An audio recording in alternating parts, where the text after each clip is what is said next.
نظام کائنات یہ اللہ تعالیٰ کے تعارف کے لیے ہے. نظام کائنات اللہ کی ذات سے استفادے کے لیے نہیں ہے. جو کچھ بنا ہوا ہے وہ بنانے والے کے تعارف کے لیے ہے. اس لیے فرمایا گیا کہ کافر کی پہچان یہ ہے کہ وہ آفاق میں گم ہے، چاند میں، سورج میں، ستاروں میں، زمین میں، ہواؤں میں، پہاڑوں میں.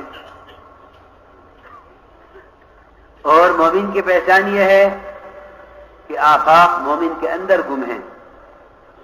یہی وجہ ہے کہ جتنے تغیرات پیش آتے ہیں کائنات میں، وہ تمام تغیرات یہ فیصلہ کرنے کے لیے ہیں کہ ایمان اللہ کی ذات پر ہے یا ایمان اور یقین ان تغیرات کو مخلوق سے جوڑنے پر ہے. اس لیے نظام کائنات کا کائنات سے قطعاً کوئی تعلق نہیں ہے. نظام کائنات کا کائنات سے قطعاً کوئی تعلق نہیں ہے. سائنس کا خلاصہ ہے کہ نظام کائنات میں جو کچھ ہو رہا ہے وہ کائنات سے ہو رہا ہے. ایمان کا تقاضا ہے کہ نظام کائنات میں جو کچھ ہو رہا ہے وہ براہ راست خالق کائنات سے ہو رہا ہے. ہمارے 24 گھنٹے کے زبان کے الفاظ اور ہماری سوچ اور فکر اس شرک میں مبتلا ہے کہ جو کچھ نظام کائنات میں ہو رہا ہے وہ کائنات سے ہو رہا ہے. اسی کو دہریت کہتے ہیں.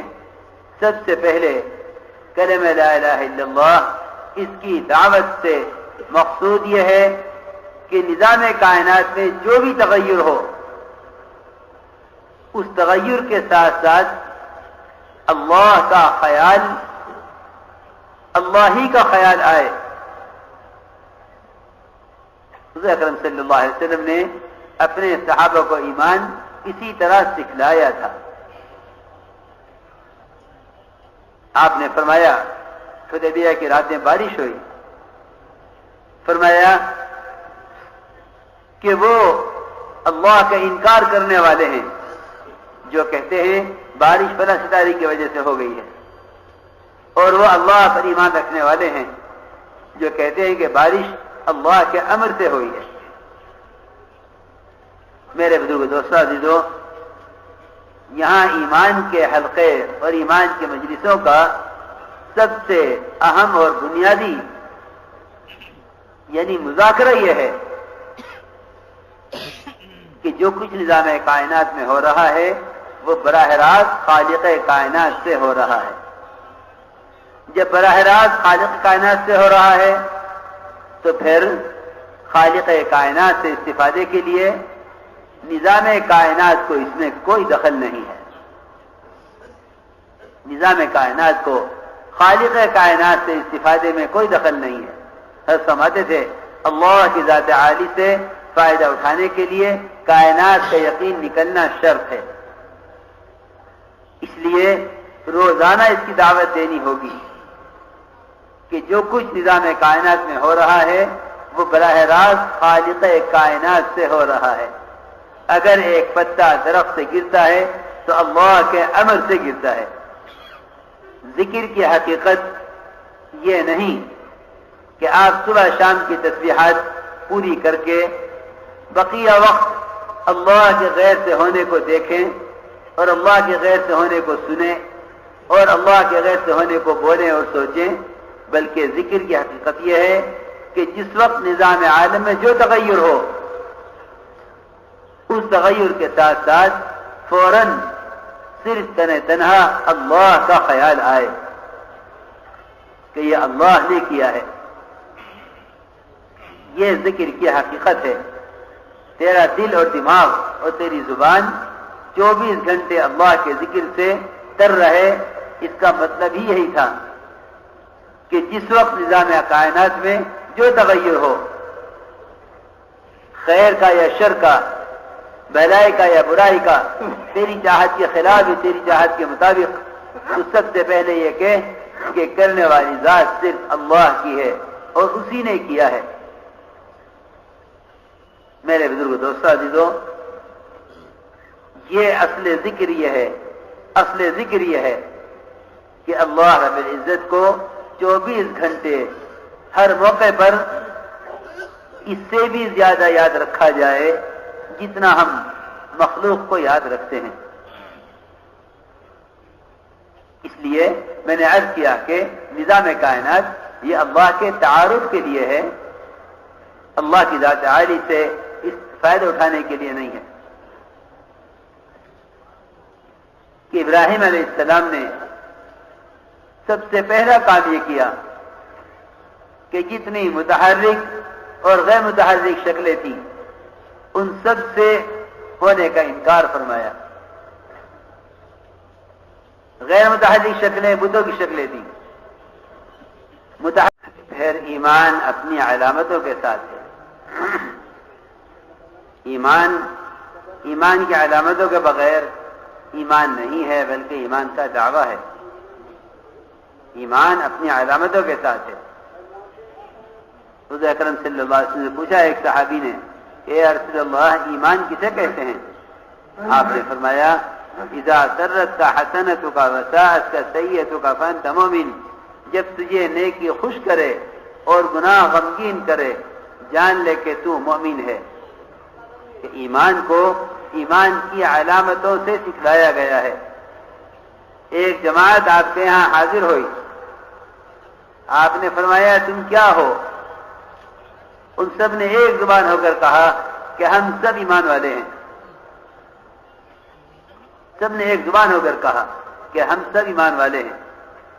میرے بزرگ دوستو عزیزو، انسان جس لائن کی محنت کرتا ہے اسی لائن سے متعارف ہوتا ہے۔ ہم نے دنیا کو اپنا مقصد زندگی بنا کر اپنا تعارف کھو دیا ہے، اپنا تعارف کھو دیا، ورنہ صحابہ نے اپنا تعارف ایمان سے کروایا۔ آپ نے پوچھا ما انتم، تم کیا ہو؟ سب نے کہا کہ ہم سب ایمان والے ہیں۔ آپ نے فرمایا کہ تمہارے ایمان کی کیا علامت ہے؟ صحابہ نے عرض کیا کہ ہمارے اندر 15 خصلتیں ہیں۔ کہ ایمان اپنی خصلتوں کے ساتھ ہے۔ فرمایا کیا 15 خصلتیں ہیں؟ سب سے پہلے صحابہ نے اس جماعت نے عرض کیا کہ سب سے پہلی خصلت یہ ہے کہ ہم ایمان لائے اللہ پر۔ ہم نے اللہ کو ایسا مانا ہے جیسا وہ اپنی صفات میں اور اپنے کمال میں ہے، ہم نے اس کو ایسا مانا ہے۔ اور ایمان لائے ہم اس کے فرشتوں پر، اس کی کتابوں پر۔ کتاب پر ایمان لانا صرف یہ نہیں تھا کہ ہم جانتے ہیں کہ قرآن اللہ کی کتاب ہے۔ میرے بزرگ دوستو عزیزو، قرآن کو اللہ کی کتاب تو حضور اکرم صلی اللہ علیہ وسلم کو نہ ماننے والے بھی یقین کرتے تھے کہ یہ کتاب آسمانی کتاب ہے اور آخری کتاب ہے، اس کے بعد آسمان سے کوئی صحیفہ آنے والا نہیں ہے۔ بلکہ حسد کرتے تھے کہ یہ قرآن طائف اور مکے کی بستی کے کسی بڑے سردار پر کیوں نہیں نازل کیا گیا؟ اس کتاب پر حسد کرتے تھے کہ یہ کتاب محمد صلی اللہ علیہ وسلم پر کیوں نازل کی گئی۔ کتاب پر ایمان لانا اس کو نہیں کہتے کہ مسلمان یہ جانتا ہو کہ یہ قرآن آخری کتاب ہے، بلکہ کتاب پر قرآن پر ایمان لانا اس کے حرام سے اپنے آپ کو بچانا، اس کے حلال پر چلنا، یہ کتاب پر ایمان لانا ہے۔ اس لیے کہ حضور اکرم صلی اللہ علیہ وسلم کے مجلس میں ایک صحابی سے غیبت ہو گئی۔ آپ نے فرمایا کنت تہزؤ بالقرآن، کہ تم قرآن کے ساتھ کھیل رہے ہو۔ انہوں نے عرض کیا میں قرآن پر ایمان لایا۔ آپ نے فرمایا ما آمن بالقرآن من استحل محارمہ، جو قرآن کے حرام کو حلال سمجھے وہ قرآن پر ایمان نہیں لایا ہے۔ قرآن پر ایمان لانا اس کو کہتے ہیں کہ یہ قرآن کے حرام کو حرام جان کر اس سے بچیں اور قرآن کے حلال کو حلال سمجھ کر اس پر قائم رہیں۔ اس کو قرآن پر ایمان لانا کہتے ہیں۔ چنانچہ انہوں نے عرض کیا کہ ہم ایمان لائے اللہ کی کتاب پر اور اس کے رسولوں پر اور آخرت کے دن پر، اور ایمان لائے ہم تقدیر پر۔ یہ 5 باتیں فرمائی انہوں نے جن پر ہمارا ایمان ہے۔ آپ نے فرمایا اور وہ 5 کیا ہیں جن پر تمہارا عمل ہے؟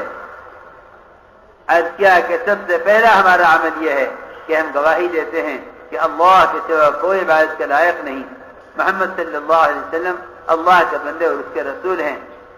اور دوسری صفت یہ ہے کہ ہم نماز قائم کرتے ہیں۔ دوسرا عمل یہ ہے کہ ہم نماز قائم کرتے ہیں۔ نماز کا قائم کرنا نماز پڑھنے کو نہیں کہتے، بلکہ نماز کا قائم کرنا نماز کو اللہ کے یہاں ایسا قبول کرانے کو کہتے ہیں، اور نماز کا ادا ہونا اس کو کہتے ہیں کہ نماز کی خاصیت ظاہر ہو جائے۔ نماز کی خاصیت ظاہر ہو جائے۔ نماز کی خاصیت ہے کہ یہ نماز اگر صحیح طریقے سے ادا کی گئی ہے تو یہ نماز منکرات سے یقیناً روک دینے والی ہے۔